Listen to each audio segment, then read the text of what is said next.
Lowercase, too. I wouldn't expect any less. All right. Okay, here's special. Here's an extra credit for one of the raffle tickets, if they'll give one out. ASCII code 0000.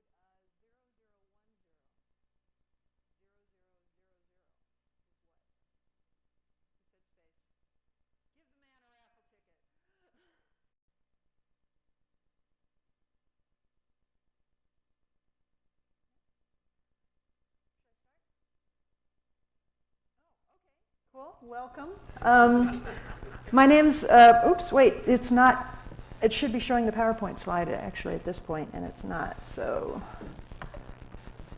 the media player has taken over, so I'm going to shut that down and see what it does.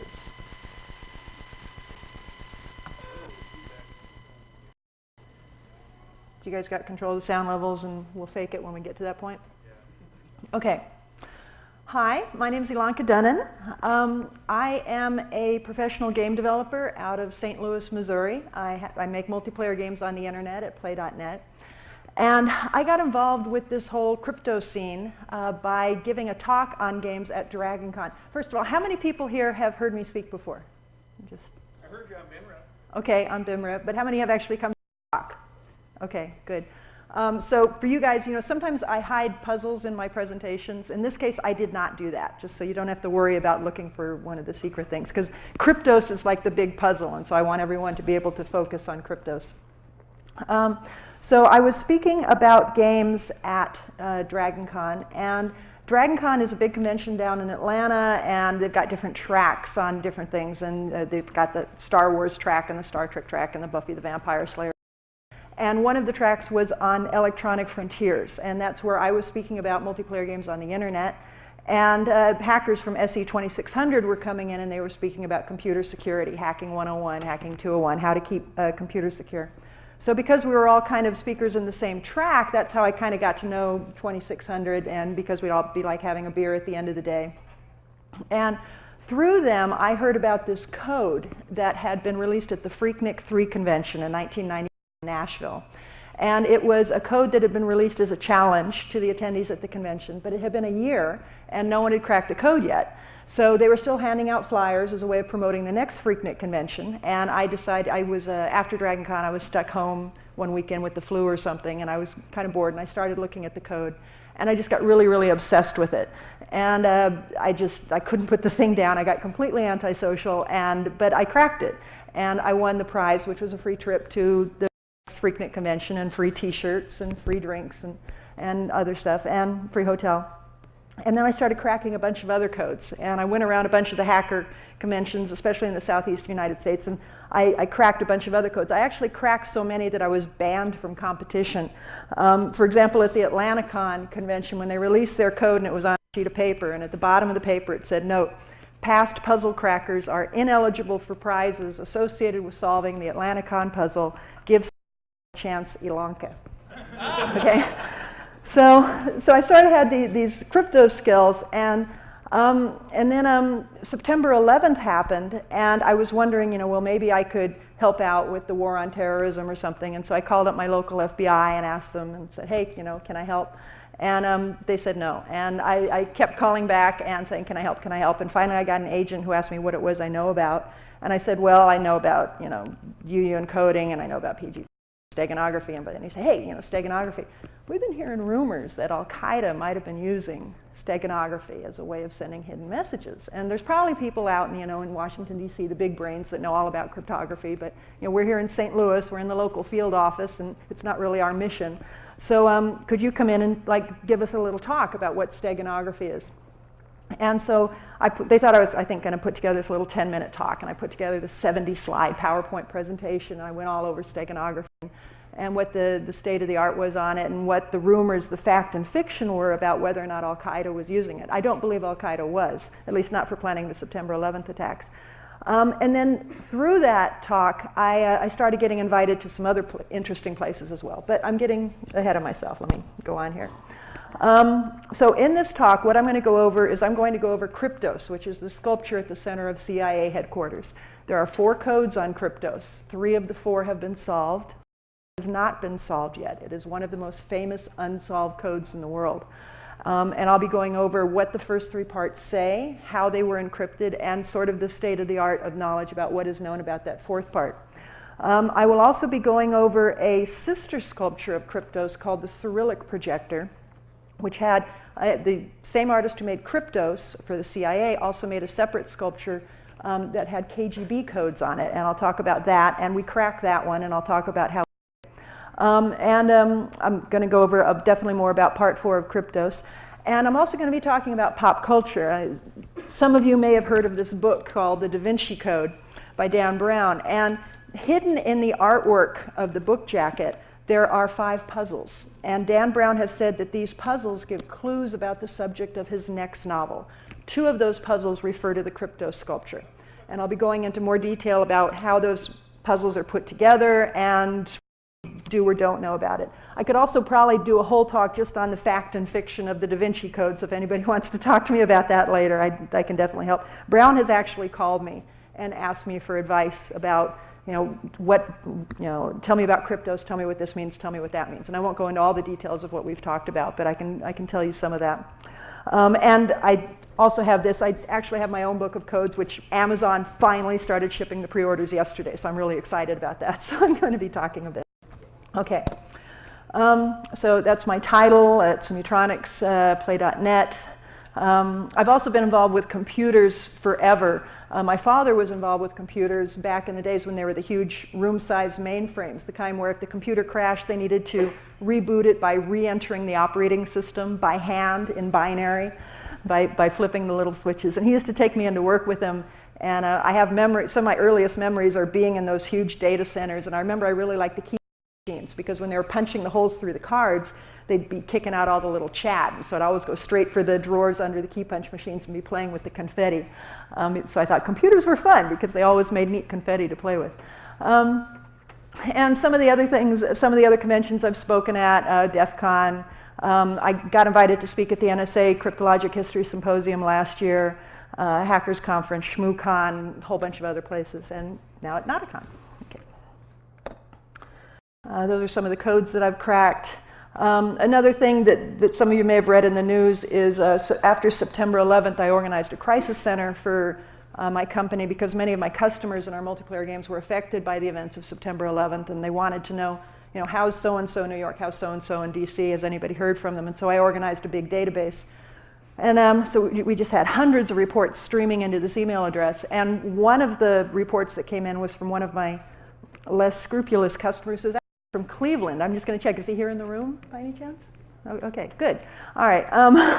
He used September 11th as an opportunity to declare himself dead, and then was going around online pretending to be his own widow and really traumatizing a lot of people. There were a couple articles about that in the Plain Dealer and also in the Cleveland Free Times, and I have links to all that on my website if anybody. How many people here are from Cleveland? I'm just curious. Okay. Yeah, you guys can probably get that. I'd actually love to do some research in the news archives here if anybody has access to that. I talked about the Cyrillic projector, and then as part of my Kryptos research, people kept asking me, how famous is Kryptos, how famous is Kryptos? And I decided to make a list of what were the world's most famous unsolved codes, because no one had done such a thing yet. And I made this little one web page on my site, and it just became hugely popular, just tens of thousands of people pouring in, and it keeps getting picked up by the blogosphere. It's been like dug, IGG like 3 times. People just love it. So a British book publisher contacted me mid-2005, pretty much based on the attention around the famous Unsolved Codes page, and asked me if I'd be interested in putting together a book of codes, simple codes, and also some information on the unsolved codes, and that's this book here. Are any of my contributors here in the room? Yeah, okay, Aesthetics is here. I can't see through all the lights, but I just wanted to check. Okay. All right. This is the Freaknik 3 code that started all the fuss. I won't go into detail, but it was basically several different cryptographic systems, and it was sort of like peeling an onion, and then it ended up pointing to a website, and then there was some steganography in there as well. And then after I'd cracked it, I wrote this tutorial about how it was put together, and I wrote in a very cyberpunk, kind of a tongue-in-cheek style, so if you like that kind of writing, it's kind of a fun read. to fix the links on it because web rot keeps kicking in, and I say, go to this link, and that link isn't any good anymore. But I've got a lot of things mirrored, a lot of things are pointing to archive.org, so it's still pretty much readable at this point. So through the Freaknik 3 code, there were some dead ends. And one of the dead ends, one of the red herrings was, OK, now go solve this. And so there was a link to the CIA's website, and that's how I first heard about the crypto sculpture in 2000. And I didn't really do a lot of research on it at that point, other than a couple articles.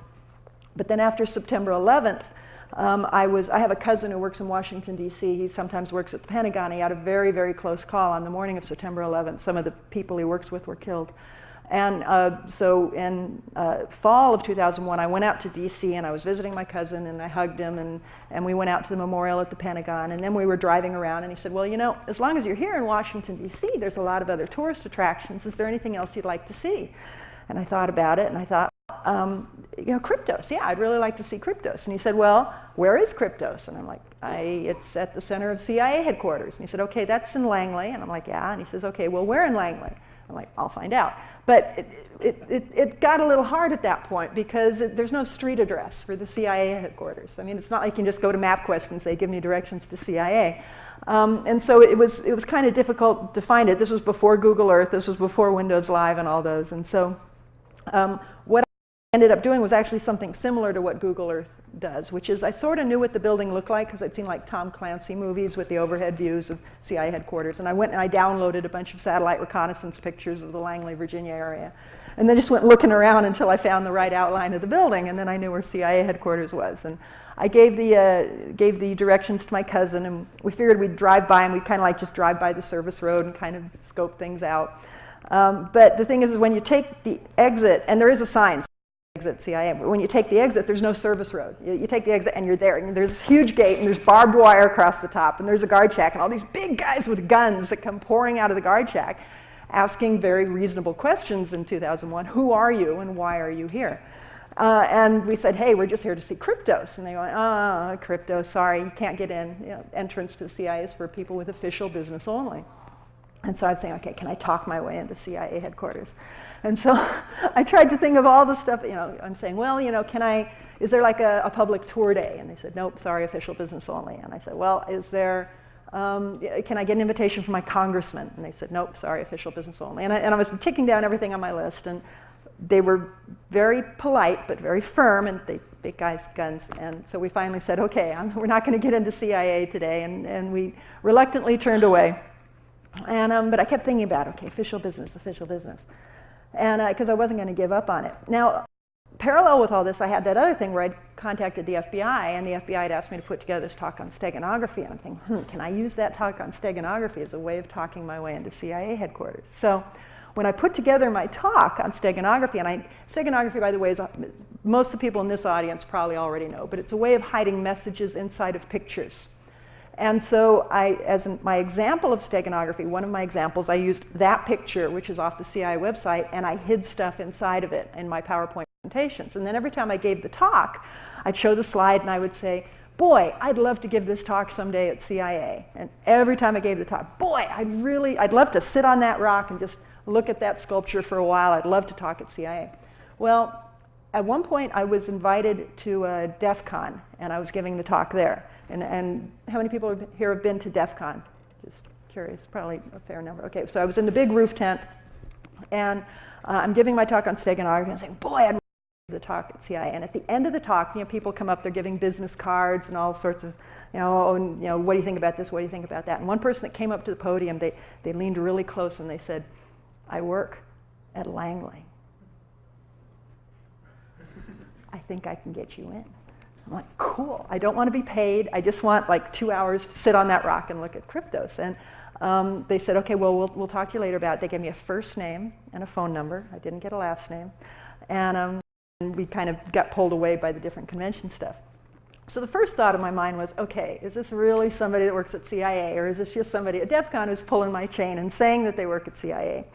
And so after the convention, I called the phone number, and I talked to them. I said, yeah, we're at CIA. Can you send us a copy of your slides? We'd love to have you come speak. And I'm like, well, you have to prove to me you work at CIA first. And they said, well, how am I supposed to prove that? And I said, well, send me an email from an official CIA email address. And they said, well, I don't have such an email. I said, well, such an email. So they kind of went away, and about 2 weeks later I get this email from the official address, which was .ucia.gov, so the unclassified CIA.gov email address. And I sent an email back to the address to make sure, so we had two-way communication, so it wasn't just a spoofed email address, but okay, so they really worked at CIA. And then we went back and forth on it because they wanted me to come speak, and they kept asking me, saying, what do you want to be paid? And I said, well, I don't want to be paid. I just want time to look at cryptos. And they said, well, okay, but what do you want to be paid? I don't want to be paid. And I said, make an offer. Whatever you offer, I'm going to say yes. I'm not going to negotiate at all as long as I get my time to look at cryptos. We go back and forth on this. And finally, they contact me, and they said, okay, you're going to come in to speak. You're going to speak on this day. You're going to get your time to look at cryptos, and we're going to pay you $2,500. Okay, yes, fine. So that's kind of an example of negotiating with the government. I keep telling them, don't give me money, and they insist on giving me thousands of dollars. So anyway, all right, so Cryptos, a little more information on it. It was commissioned in 1988 because the CIA had their original headquarters building, and then they realized that they needed a new headquarters building. And they started that in 88, and they kind of put the word out to the general art community and said, we need art to go with the new building. And Sanborn was someone, James Sanborn was someone who had done other art projects around Washington, D.C., and he knew how to put forward the bid and all that, and he did it. And he went through this elaborate approval process and got the bid and installed the sculpture. He had never before done a sculpture that had anything to do with cryptography. It was after he got the bid that he did a lot of reading about CIA, and then he decided he wanted to do something on the subject of codes. And he was teamed with a man who was a CIA analyst, who was also the head of the CIA's cryptographic center, named Ed Scheit.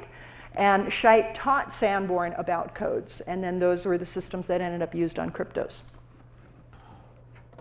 All right. So I told you it was kind of difficult to get in, but I did get in.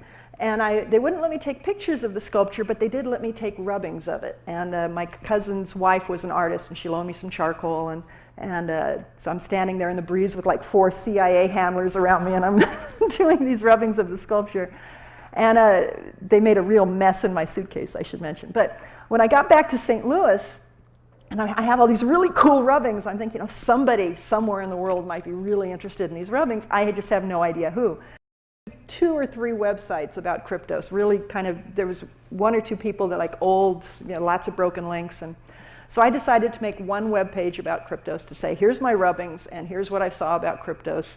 And if anyone's interested in it, and if anyone knows anything about part 4, let me know.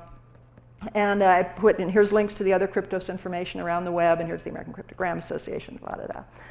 And so I figured I was kind of like, okay, I'm done with it, and I went on to other projects.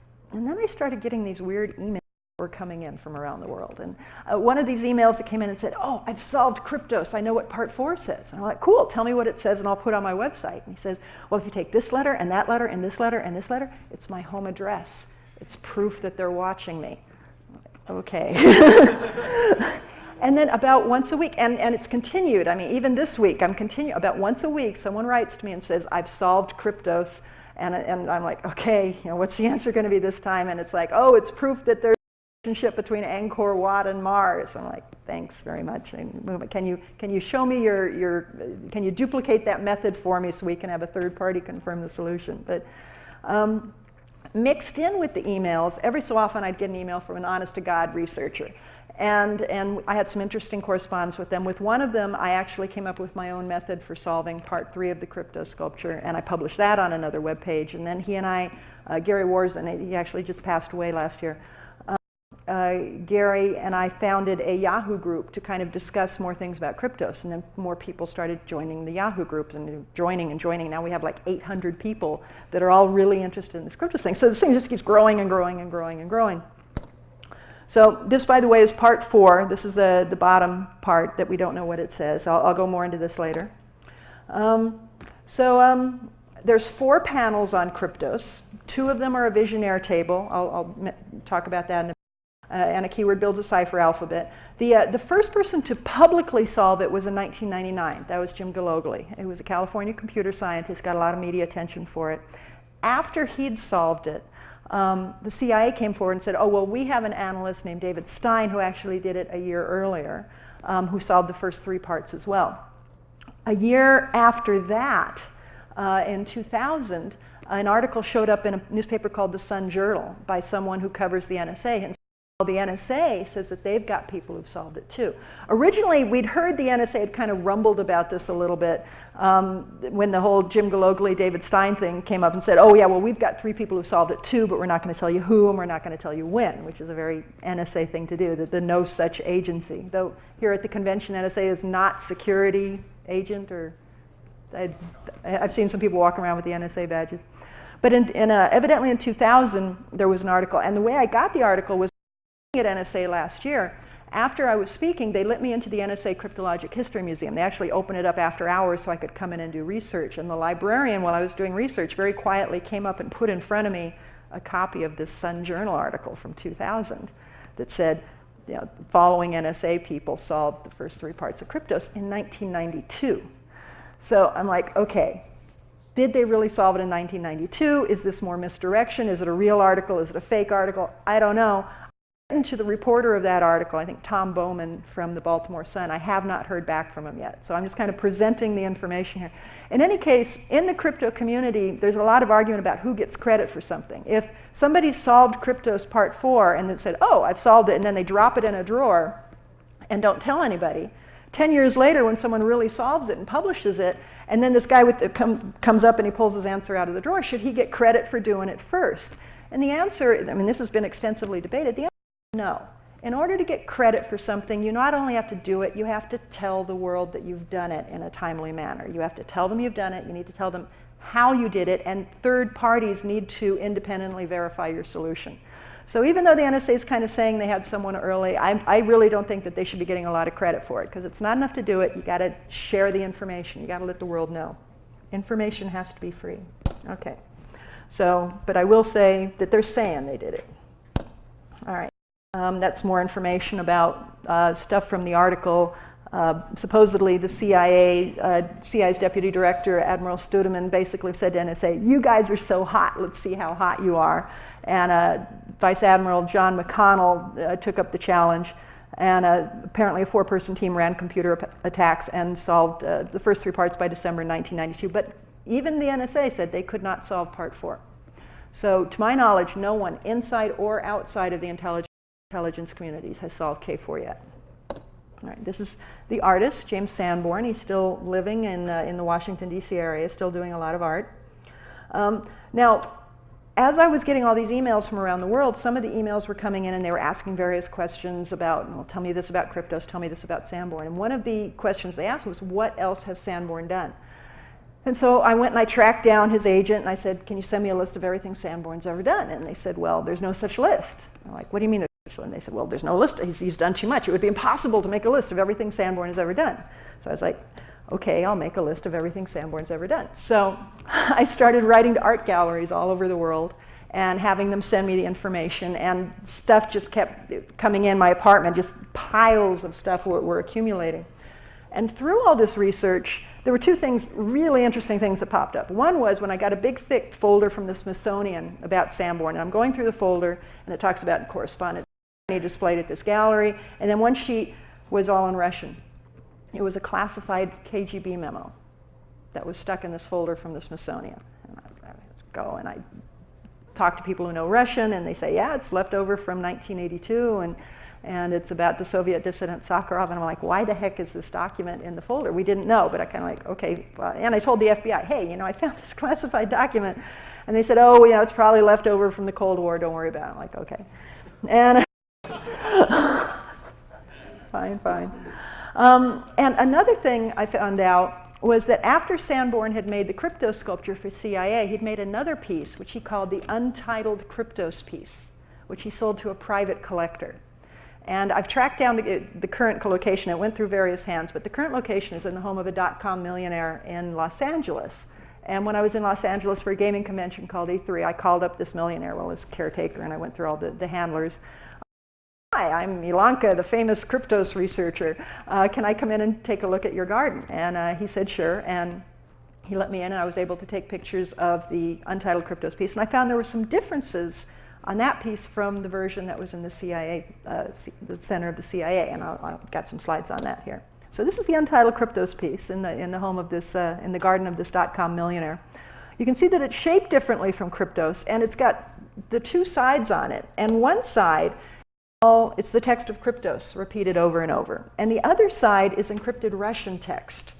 And this Russian text was repeated on another sculpture of Sanborn's. I should also say that this was the piece that was in the garden. And then Sanborn made another piece that was about 20% larger than this, which is currently at the Hirshhorn Museum.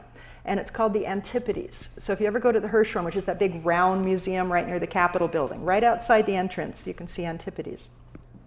The Russian text was repeated on another sculpture of Sanborn's called the Cyrillic Projector. And this is currently at the University of North Carolina in Charlotte. And this was the one that we put together a team and we cracked in 2003.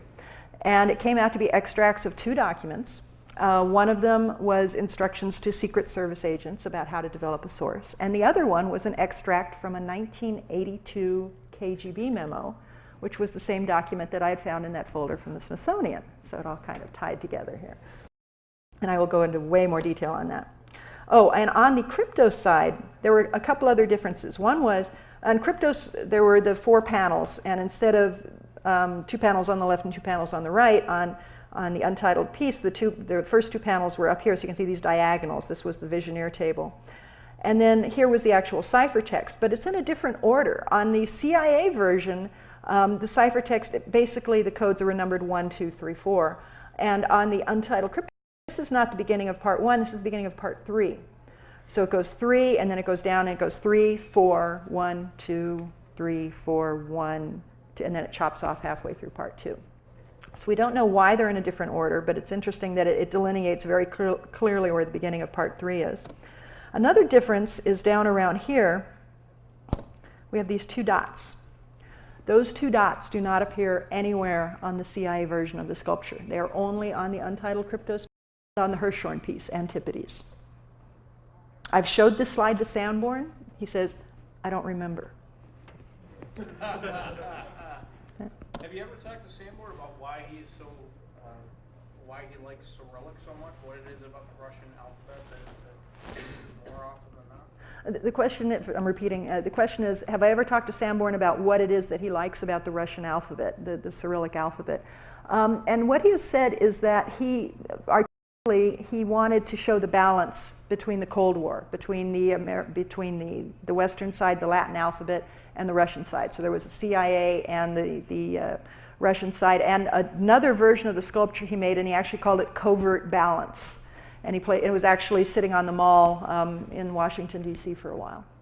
But he has made other sculptures that use other alphabets. He's got 2 pieces that are at the new Washington, D.C. Convention Center, which are two large cylinders like the Cyrillic projector with different rings. So there's a pair of rings, and there's 4 stacks of rings, so there's 8 different rings, and each ring uses a different language. So he's got Russian, he's got French, he's got Latin, he's got Abyssinian, he's got Chinese, and we're working on trying to transcribe all of these and translate all of these. The reason that we think he has actually Ethiopian, and I've tracked this down, I'm not certain, but I think the reason is that Sanborn every morning goes to the same coffee house in Georgetown, and the waitresses at the coffee house are Ethiopian. So my guess is that he got the waitresses to come up with a passage, and then he put that on the sculpture. But I haven't verified that yet. Wouldn't it be funny if he re-encrypted it every time with a different language? So now you're not only having to break an encryption, but you're having to break a language barrier and then move on to the next one. Yeah, the question is it possible that he re-encrypted each thing with a different language? And it's actually something we were worried about. But Ed Scheidt has said that part 4 of Kryptos, though he did discuss that exact technique about the potential of making part 4 something in a really obscure dead language, they decided not to do it. And Scheidt has said, when we took him out for dinner in Washington, D.C., he has said, and we pushed sake on him and all these other things. He said that part 4 will be English. All the letters are used. And I've asked him many, many times if he has reverse engineered it, meaning has he tested it to ensure that it's solvable. And he hasn't directly answered me on some of these, like I've said, do you know what it says? And he won't answer, but I really went off on him at one point, and I said, well, how do you know it's right? Maybe the reason it hasn't been solved is because somebody screwed up. Maybe there's a mistake, and that's the reason it hasn't been solved. And he looked at me right across the table, and he said, I'm sure it's done right. So take that for what you will. Okay, so 2 panels on Kryptos are a Vigenère table, and I won't go into the details. polyalphabetic substitution system. But basically, a cipher alphabet was made. So this has all 26 letters of the alphabet, but they're in a slightly different order. And the way this is done is that you take a keyword. In this case, we're taking the keyword kryptos. You take out all the letters, and then you pile up all the letters that aren't used on the right-hand side. So you still end up with a 26-letter alphabet, but it's just in a different order. So that's a quick way to scramble an alphabet, but all you have to remember is a single key instead of the entire 26 letters. I have a whole lot of puzzles like that in my book. Isn't it basically a key cipher, though? Caesar cipher is a little bit different because the Caesar cipher generally won't use a keyword. So in this case, we're using a two-keyword system where you've got one word across the top and another one that's going to be in along the left-hand column. So the keywords is kryptos for one and palimpsest for the second key. And again, so now, again, we have two keys, and this is a way to make a grid. And then that grid is what's being used to encrypt the first two parts of kryptos. So the first part starts up here at the top plate. And you see where it says EMUFPHZ. The first part is these top two lines on the sculpture. So again, we have the EMUFPHZ. So we have that grid where we have kryptos and then palimpsest. And you take that EMUFP and you put EMUFP. So an E becomes a B, an M becomes an E, a U becomes a T, and so on. So EMUFPHZ becomes BETWEN, between. And you keep doing that over and over, and you can decrypt the entire message that way. So part one, that's the ciphertext for it, using the keywords of kryptos and palimpsest. It says, between subtle shading and the absence of light lies the nuance of illusion. Now it says occlusion there. There's a typo, a spelling there. But that's the way it is on the sculpture. I've asked Sanborn about that. I said, was it just a mistake? I mean, it's hard to encrypt things. And he says, no, it's deliberate. But it's not what it is that's so important, it's where it is. It's its orientation or its positioning. Does that point to K4? Don't know, maybe. And a lot of times when I ask Sanborn things, and I say, well, what about this? Could this mean this? Could this mean that? And he says, it's possible. Anything's possible. I even have him on NPR saying, it's possible. Anything's possible. I want to strangle him. Okay, so... So part two starts here on the third line, goes all the way down to the bottom of this plate. All right, this is the ciphertext for part two. You can see, again, we have all the different letters of the alphabet, and there's also a few question marks buried in there. The plain text, it uses the same method, a two-keyword polyalphabetic, a visionary system, but in this case, instead of kryptos and palimpsest, it was kryptos and abscissa. And the keyword, and the plain text is, it was totally invisible. How's that possible? Use the Earth's magnetic field, X. The information was gathered and transmitted underground, another deliberate typo here, to an unknown location, X. Does Langley know about this? They should. It's buried out there somewhere, X. Who knows the exact location? Only WW. This was his last message, X. 38 degrees, 57 minutes, 6.5 seconds north. 77 degrees, 8 minutes, 44 seconds west, ID by rows, or maybe ID by row S. As to the punctuation here. So, lots of questions here. We got the X's, we got the latitude and longitude. Underground, Sanborn said the same thing. That was another deliberate one, but it's not what it is, it's where it is. Then the latitude and longitude. Specifically in the latitude and longitude, I was curious about this thing, the 6.5 seconds north. Because anyone who's done geocaching here, you know that 1/10 of a second of latitude is a very specific location, about 10 feet across. So where does this point? It points to the general location of CIA headquarters. Some people thought it pointed to kryptos itself. It doesn't. It points to an area about 150 feet southeast of kryptos, which is outside of the normal error that might be introduced into a GPS. And I'll have a slide that'll be coming up where I'll go into more detail on that. Now, some people have said that the answer to part one, between subtle shading and the absence of light lies the nuance of occlusion, might be a clue for the keyword abscissa. Subtle shading, SS, absence, ABS, light, C, maybe. Someone else has pointed out that abscissa has the letter C in it. This is all just speculation. We don't know. So I'm just kind of sharing the information. My hope is by sharing information about kryptos and shoveling as much information as I can at people who are smarter than I am, that it may help crack the thing. I want a big group effort with lots and lots of different viewpoints looking at it. So all the Dan Brown stuff I think is awesome because it's making kryptos sort of like a household name, and that will make it more likely to be cracked. So part three starts here at the top this plate, goes down to about here. I should also point out that there's a few letters that are out of alignment. The YAR raised up a bit, the D's nudged to the right a bit, the R is nudged to the left a bit. So we have this kind of group of 5 characters. When I showed this slide to Sanborn, he pointed at these letters and he said, has anyone figured anything out about these yet? They're important. Don't know what that means either. Okay, so here's the ciphertext for part 3. If I knew this was a crypto audience, I'd spend some time saying, look at it and what's the difference between this ciphertext and the ciphertext for part 1 and part 2, but we're running a little short on time. The main difference here is that it's a different distribution of letters. So not as many Q's and Z's. We're getting a lot more E's, T's, A's. This is actually English. It's the same frequency distribution as normal English language. So it's a different system. Instead of a polyalphabetic substitution system, this is a transposition system. All the letters of the message are there. We just need to figure out the right way to rearrange them. Now, the first people to figure it out, to my knowledge, figured out a mathematical system, which is that you count from the first letter, E, and you count 192 characters somewhere down here, and I think you get to an S. And then if you go from there and you count another 192 characters, you get to, and I'm not sure exactly where it is, but you get to an L. You count another 192 characters, you get to an O, and you keep doing that and you start getting a message. Now, the method that I came up with in early 2003 was I figured out a possible pencil and paper way of doing this, which is that the letters of part 3 and you put them into this nice even rectangle. Now remember that first part that said ID by rows or ID by row S? Well, if you start here and you start with this S and then you count down 4, 1, 2, 3, 4, you get to an L. Count down another 4, you get to an O. Count down another 4, you get to a W, L, Y. Well, first of all, you get these wonderful, nice, clean diagonals. So S, L, O, W, L, Y, slowly. And you keep doing that and you can pull out the entire message in that method, slowly, desperately. So the plain text for part 3 is slowly, desperately slowly, the remains of passage debris that encumbered the lower part of the doorway was removed. With trembling hands, I made a tiny breach in the upper left-hand corner. And then, widening the hole a little, I inserted the candle and peered in.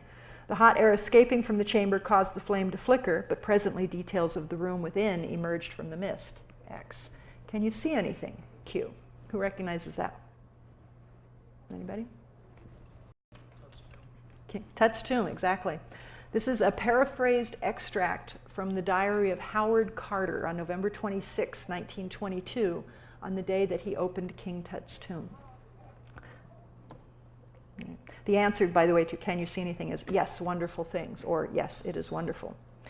Sanborn has said he was fascinated by that passage. I should also mention that the original diaries of Howard Carter are kept in the archive at Oxford University in England, and Sanborn did attend University.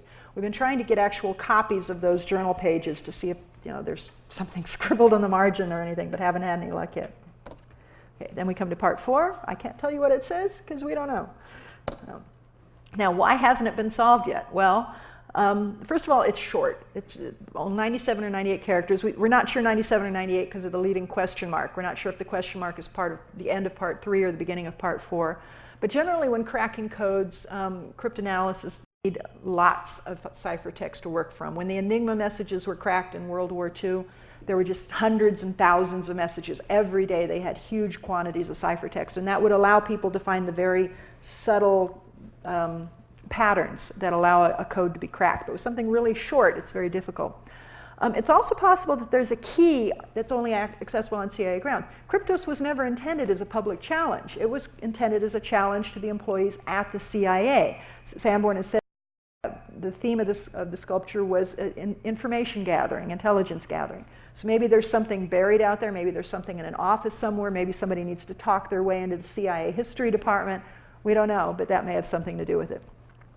It's also possible that we missed something, or we may have been misdirected. Maybe when Sanborn is saying the 2 spelling errors are deliberate, maybe he's just lying. Maybe they really are just plain old mistakes. And so he's just trying to send us off down a wild goose chase.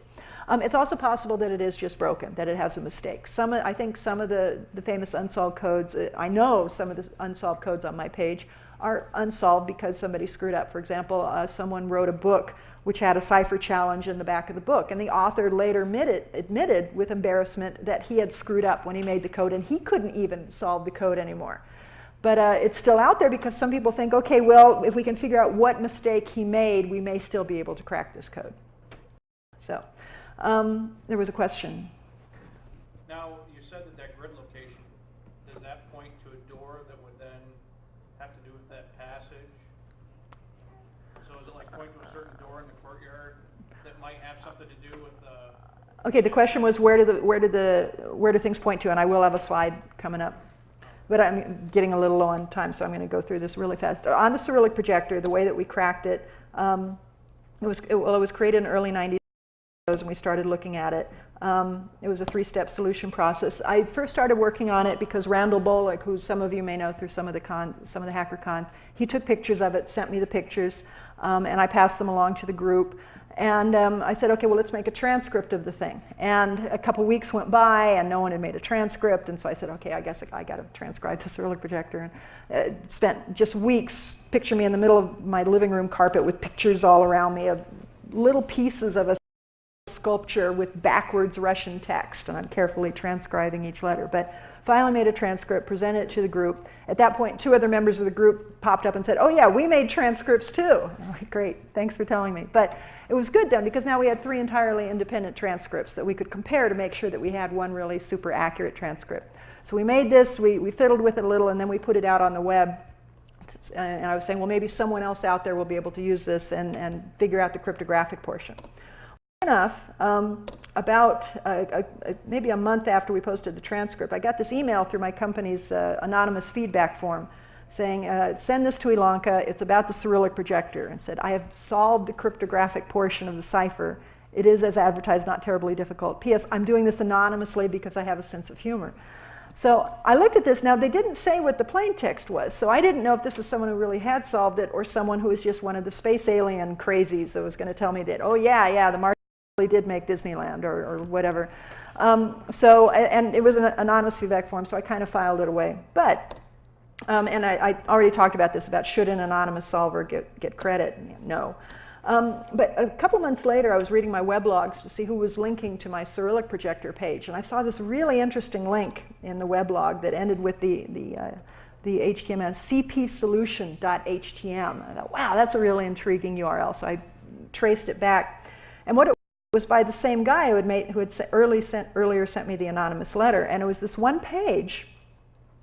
And what he'd been trying to do was to give me another hint that he was the one that he had solved the Cyrillic projector. However, what he didn't know is that as soon as he put a link to my page, he didn't know that I was reading my weblogs, and I could zoom back through the link and figure out who he was. And I have it blanked out here through the X's, but we knew exactly what his Earthlink handle was, and then we found his email address rapidly after that and wrote to him and said, hey, congratulations.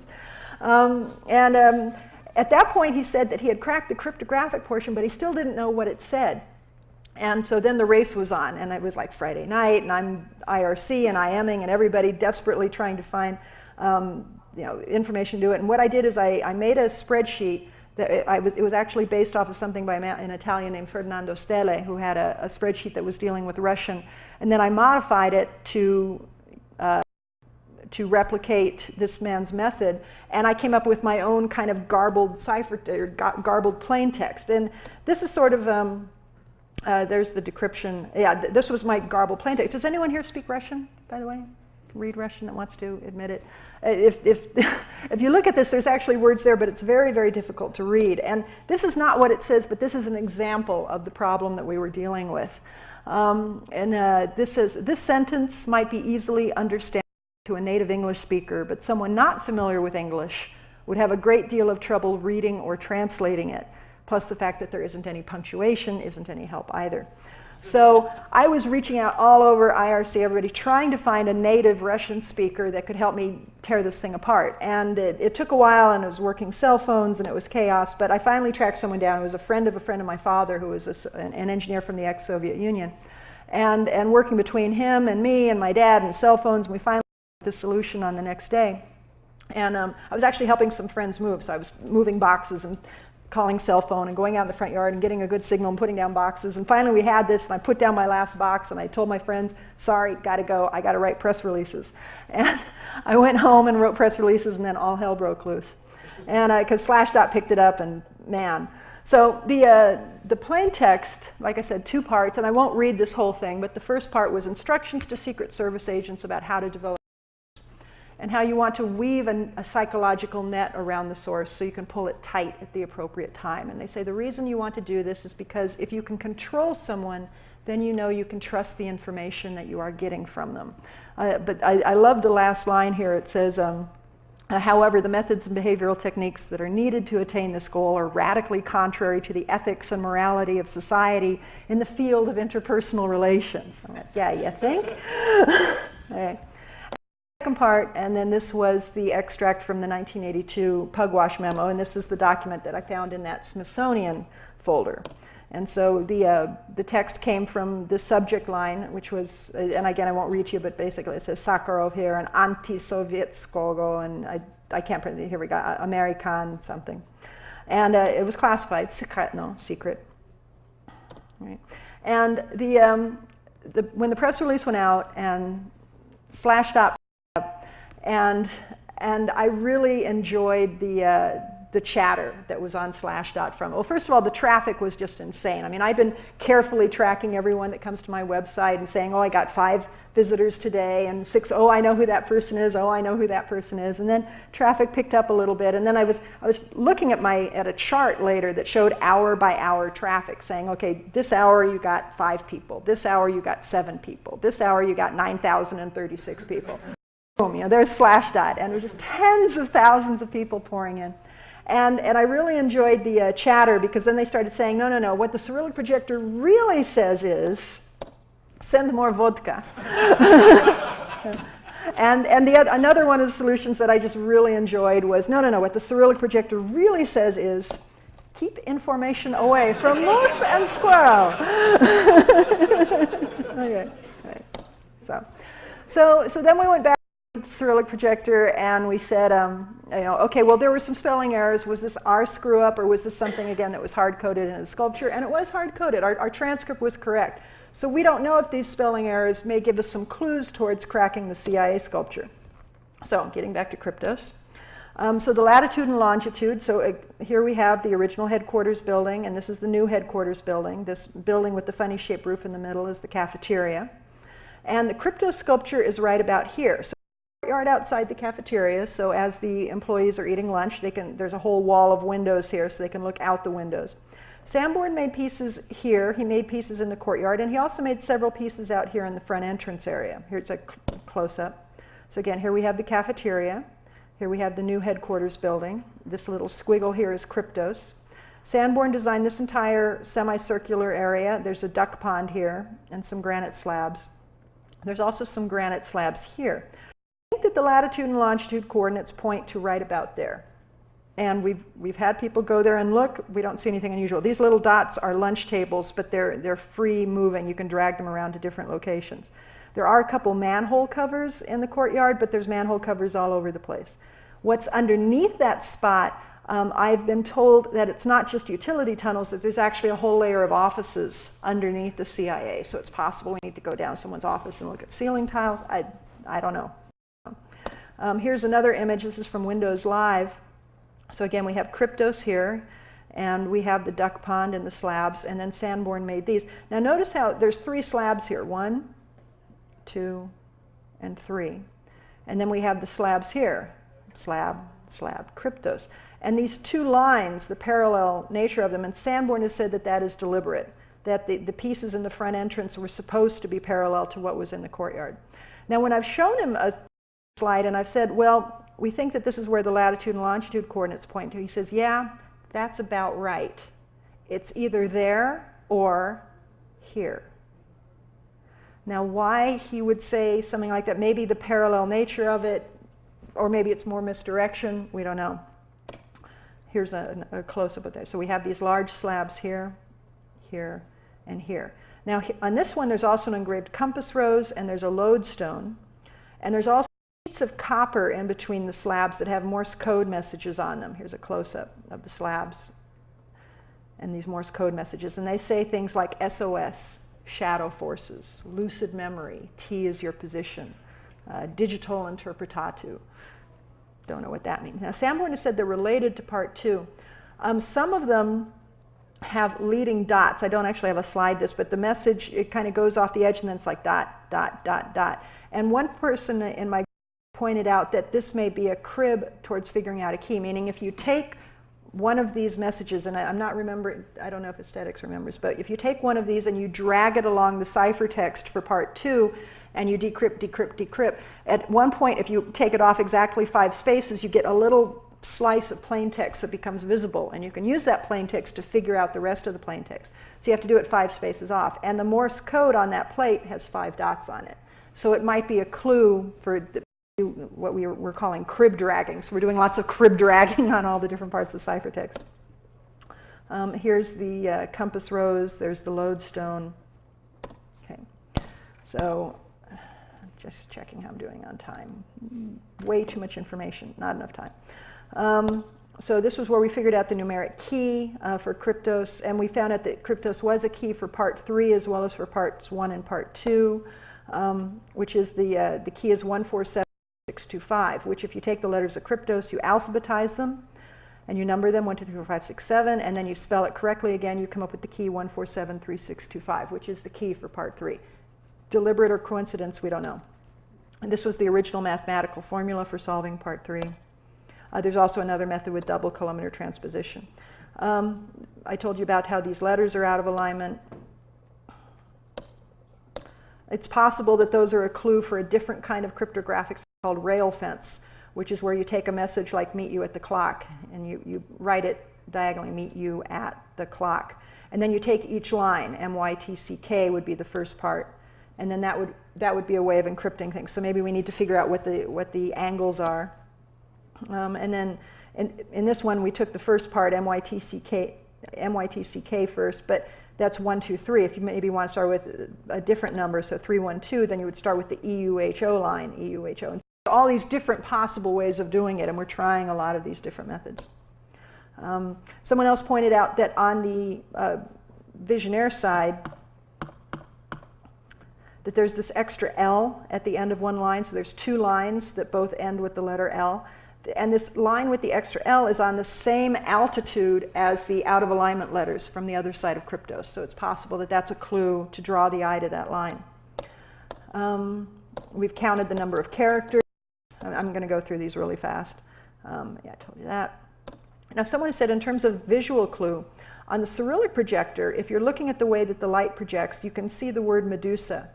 And Medusa, or the Russian version of the word Medusa, is actually one of the keys for cracking the projector. Now, where is this word Medusa coming from? It's coming from the 3rd line of this plate. And if you go up and look at the 3rd line of that plate, there's actually an extra bolt that's right there. And it's difficult to see from the outside of the sculpture, but if you look from the inside, it becomes really obvious. And it's the only bolt like that on the entire sculpture. Again, I've shown this slide to Sanborn, and he said, I stripped something out and I just needed to add an extra bolt in that place. Possible, but maybe it's a clue and he's doing misdirection. We don't know. I won't go into that. This is one of my pet theories, but I'll skip that. Part 4, it's also been pointed out that we have here KR, YP, T, and OS. So we have all the letters of Kryptos very close together. So maybe there is something about it needs to be wrapped around, or maybe that's a clue. Maybe we need to remove those letters from the ciphertext. Someone else pointed out that if you take all the letters of part 4 and you line them up in these 7-letter rows and you get this nice rectangle, that if you count the doubled letter pairs, there's exactly 6 doubled letter pairs. 5 of them are exactly one under the other. The chances of there being 6 doubled letter pairs, it's not statistically significant. It's like 1 in 3. The chances that they'd be lined up like that is statistically significant. Chances are like 1 in 1,000. Also, the 7 letters. You know, Kryptos has 7 letters, so there might be some sort. This might be a clue towards something. This is Ed Scheidt, the CIA, the head of the CIA Cryptographic Center. He said that he knew the last part of Kryptos would be the hardest to crack. He figured it would stand for at least 10 years. He said he did things to mask the English in part 4. He said he used a little bit of steganography.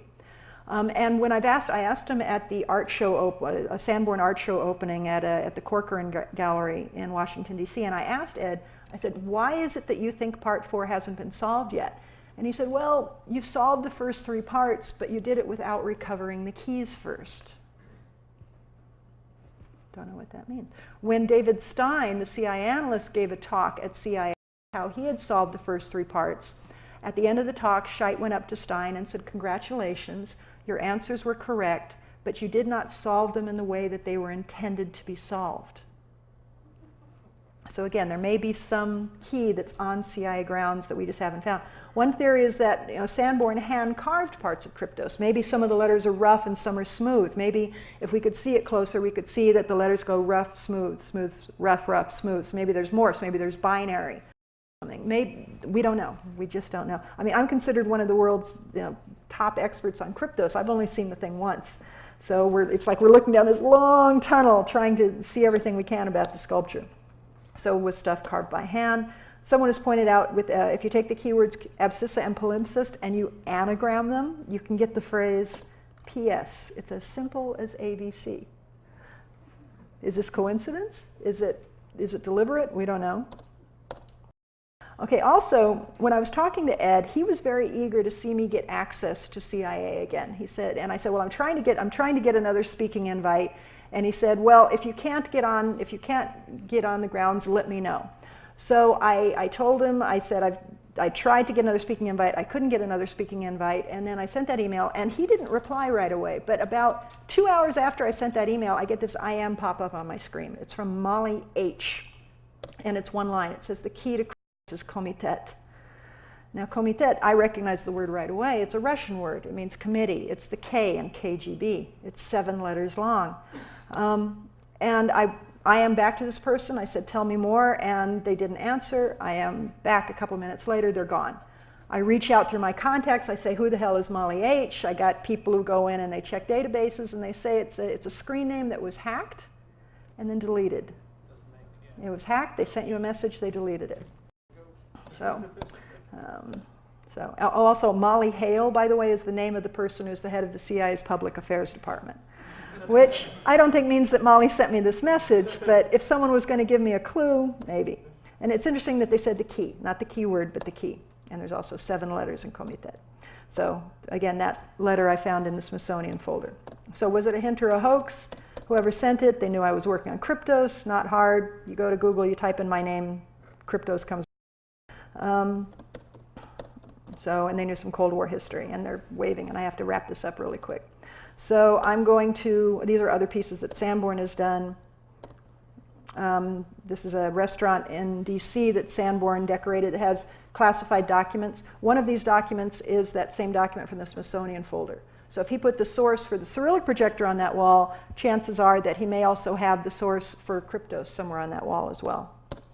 Da Vinci Code, I'll go through this fast. On the back of the book, it says, if in that brown tear, it says only WW knows. Also on the back of the book, really faint light red on dark red, we have the latitude and longitude coordinates, 37 degrees. But Kryptos says 38. The Da Vinci Code says 37. I've asked Brown why the difference. He says the discrepancy is intentional. This is something someone in my group made a 3D model of Kryptos just so they could import it into a Half-Life engine, so they could take a crowbar to it and shatter it into 1,000 pieces. And I had the I'm out of time, so I can't show the CNN interview. I will be out there later, and I'll be in the bar later. Anyone who's interested, I'll show you the CNN clip. So, summary, real quick. Kryptos has 4 sections of the code. 3 of the 4 have been solved. Sanborn's Untitled Kryptos piece has 2 sides. One side has the CIA text, the other has the KGB side, which is what we cracked. Both Sanborn and Scheidt have said it is solvable. And my goal is not necessarily to be the person to solve it, help see it solved by sharing as much information as I can about Kryptos. Anyone that wants to help, like help make a 3D model or something, we'd love to have your assistance. You can get more email or you can get more information by sending an email to our Yahoo groups, Kryptos-subscribe, or email me, or in the book I've got information on Kryptos as well. Do I have time for any questions? Sorry. Thank you all very much for coming.